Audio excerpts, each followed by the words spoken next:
புதுச்சேரியில் இந்தியா கூட்டணிக்கு பொதுநல அமைப்புகள் ஆதரவு அளிக்க உள்ளதாக நேரு எம்எல்ஏ தெரிவித்துள்ளார்.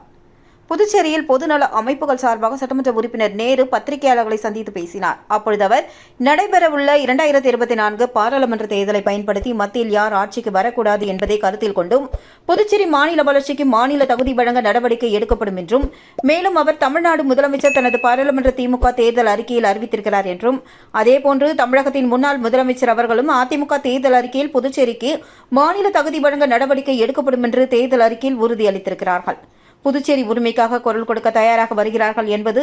இந்த இரு பெரும் கட்சியின் முக்கிய தலைவர்களின் தேர்தல் அறிக்கைகள் வெளிப்படுத்துகிறது என்றும், மதசார்பற்ற இந்தியா கூட்டணி நிறைவேற்றும் என்ற நம்பிக்கையில் புதுச்சேரி மக்களின் எதிர்பார்ப்பை வெளிப்படுத்தும் வகையில் புதுச்சேரி கடலூர் ரயில் பாதை திட்டத்தை நிறைவேற்றிட வேண்டும் என்றும், புதுவையில் கஞ்சா போன்ற போதைப் பொருட்களின் நடமாட்டத்தை முற்றிலுமாக தடை செய்து புதுச்சேரி இளைஞர்களின் முன்னேற்றத்திற்கு வழிவகை செய்திட வேண்டும் போன்ற கோரிக்கைகளை நிபந்தனைகளாக முன்வைத்து வரக்கூடிய 2024 நாடாளுமன்ற தேர்தலில் இந்தியா கூட்டணிக்கு பொதுநல அமைப்புகள் ஆதரவளிப்பதாக தெரிவித்தார்.